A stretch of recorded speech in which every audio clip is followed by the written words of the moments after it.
Cambridgeshire. Now, this week, we're getting to know creative entrepreneur and media voice Am Gola in the evening autobiography. So over today and Wednesday, we'll be having a mini look into her lifestyle from her incredible career to travelling and charity work. She's over 18 years experience in the creative industry. She's a powerful businesswoman and has achieved a lot in her career at such a young age. So as always, we're starting at the very beginning. I was born in West London and I went to primary school and junior school in West London, and then I went to all girls church school in Isleworth, and from there ended up going to Central St Martin's, which is the University of Arts. And I think I didn't know how big it was until I actually got there, because the whole process of actually applying, going for interviews was like the X Factor, literally. And it was quite a scary, daunting process, if I'm honest with you. But I'm so blessed that, I got in and had such an amazing opportunity to have such a great kind of name behind me. Just hearing what you said just then, when you're younger, you kind of don't appreciate those kind of things, do you? Like, it's kind of a blessing in disguise. You don't realise how kind of big things were then. So then, yes, when you were there, how did it lead you to where you are now? I think in life, it's really hard, because when you're a child, you kind of don't know what you're going to be, where you're going to be, or what you're going to do. And it was an interesting childhood, because I was always very creative, as we all are. We all have that creativity within us, right? So I was always making things. I was always painting. I was always drawing. So art was obviously a really strong thing for me. And, in secondary school, going to do fashion, I didn't know that. It's hard. I can't even explain the journey now when I'm looking back at it, because there were so many things that I liked and that I enjoyed. But, I got into art school. I knew I wanted to do fashion, and I actually ended up changing my mind and doing textiles and knitwear, because I loved the knitwear. I loved creating. I loved texture and making a fabric and then, creating it into a design. So after I graduated, I went straight into the knitwear design and knitwear fashion. And I worked, with amazing designers. I worked with Alexander McQueen. I worked with J.W. Anderson, who was a menswear designer at the time. And I launched his first autumn-winter knitwear collection on runway at London Fashion Week. And, before I got to that point, that was where I wanted to be. And then when you're in that, you're kind of actually, I love the hype of it and I love creating, but actually, do I want to be in this environment? And I think that was a big thing for me, doing the whole London Fashion Week. The industry is a very interesting industry, but when you're surrounded by, I think sometimes you recognize you don't want to be in certain environments. And I think for me, when I was in that kind of first year of doing Fashion Week and so on, I realized very quickly that actually I don't want to be in that environment. And, I was freelancing at the time, and I didn't do 4 years in art school to kind of, not be earning as much as I should be. So I ended up getting a job with an amazing man called John Michael Ingram, one of my first ever mentors that got me into knitwear manufacturing. And that he kind of essentially that's where my business started. I worked with him. It was a one-man army. It was, one-stop shop. He literally had a consultancy where he had manufacturers and working with different brands to manufacture for them.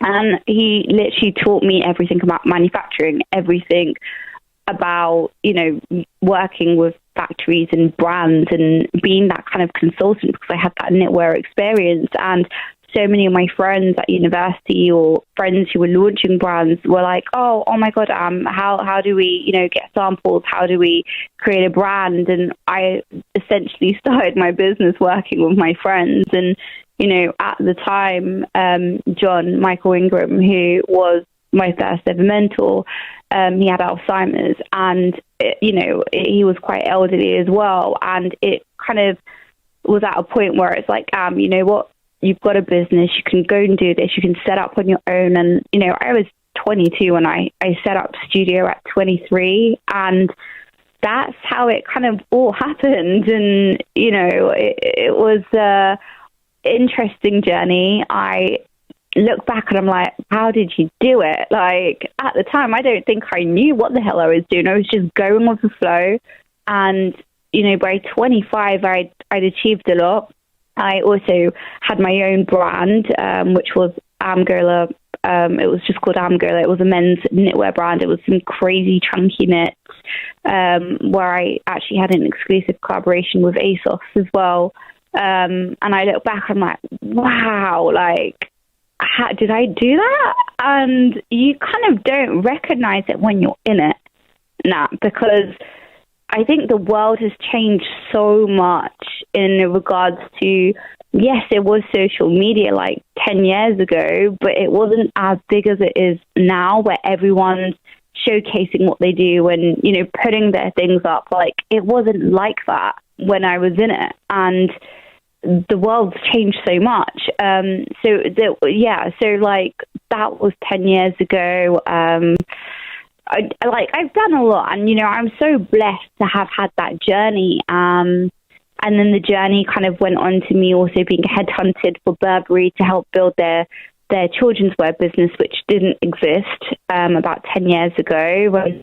So I continued with my consultancy until I was about 29 years old. So that was the manufacturing, because I don't think, like, a lot of people saw, wow, you're doing amazing, that's great, you're selling on ASOS, wow, you've got a studio, you're working with brands and getting them into Harrods and Topshop and Selfridges, and people only saw that. People never saw the work that went behind it all. They didn't see the long nights or the no nights of no sleeping, or you dealing with the factories, or you're traveling to be in a factory. And I'd stay in a factory for about 3 months, and then come back. Like, people never saw the pressure.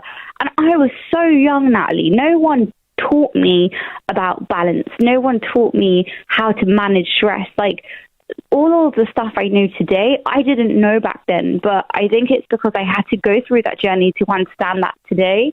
My journey kind of, after I had a bit of a burnout at 28, 29 years old, I decided I didn't want to do the manufacturing side of the business, which was the traveling, the constant traveling, the shipments and bringing things over. And I just wanted to have a bit of a life. And I think you realize how important your health is as well. And, life is so much more than this. And it was like, can I continue doing this every single day and killing myself? And it was just like, no, I don't want to. I'm not happy. I don't have a life. I don't see my friends. I don't see my family. And those were choices I made, no one else's. And because I was so absorbed in my business and my career, and I, give my 100% to anything and everything I do. And then I went on to a little transition in life where I was consulting and I was, contracting like for certain jobs, and like the Arcadia Group at the time as well as a buyer, QVC. And then I actually got asked to come on board and support this company, which was an infrastructure business, funnily enough. And when I actually got the call, they were like, oh, this is a infrastructure company. I was like, what does all of this mean? I don't understand. What kind of company is this? And I went onto the website, and it was like people in construction hats. And I was like, what? I'm not going from fashion to construction. What is this? And I, no. Like, you're going to be in the head office, and, you're going to be working with the CEO and the director of comms. So it was a company called Balfour Beatty, and they are huge. They are global, and they were going through a major transition.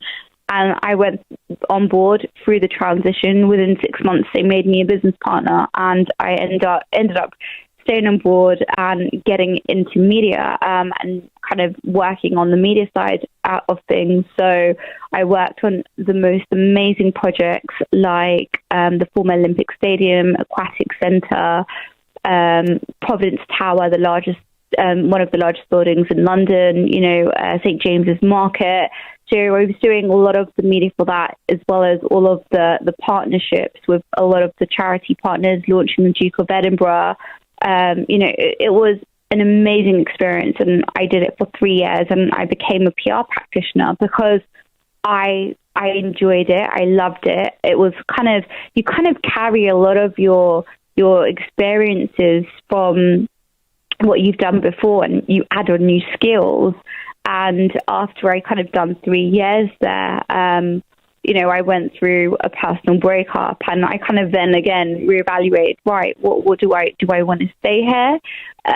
Or do I want to do something else? And it was you know what, I'm going to take some time out of life. And I took about a year out of life, and I went traveling, and I did, the most amazing volunteering jobs out in South India, and taught children English, and worked on a girls' empowerment program, working with girls who'd got pregnant at such a young age, and really helping them, and working with just vulnerable children. And it was amazing. I worked in a girls' orphanage, teaching them, and it just dawns on you with the amazing opportunities in life that you've had, and what are these girls going to do afterwards? And they have so much capability. They've got so much skill and skills and so on. And I hope and I believe they take that further. And I just I realized that there was something that I wanted to also give back with all of the experience that I've had and I've built in my whole life. And I ended up, whilst I was in and out on holiday in 2016, I was still consulting, and I was getting a lot of people coming to me. And, I'm very blessed and fortunate that people do, they used to be like, we've got this business, and, we've just gone online, and we know what's happening, it's not working. And it'd be like the smallest things. These companies weren't even on social media. And it was like, right, okay, you've been established for, 40 years or 50 years, and they've just not transitioned. Or, working with brand new businesses that wanted to launch, or brand new brands and people. And I'd had this gift since I was 19, Natalie, where people were coming to me and said to me, oh, you do fashion, how do I launch this brand? And I don't know how, but I'd have this vision or this strategy of, right, you've got to do X, you've got to do this and this and this and this. And that's exactly what I continue doing in my manufacturing consultancy business. I was building brands, as well as, manufacturing for them. And then I was building people and brands when I was in media. And today, so I was consulting, and then I launched an agency, a PR agency, back in early 2017 called Abstract PR, which is a creative agency, because our thoughts, our processes are creative. They're not the norm. We don't work in, a typical PR fashion.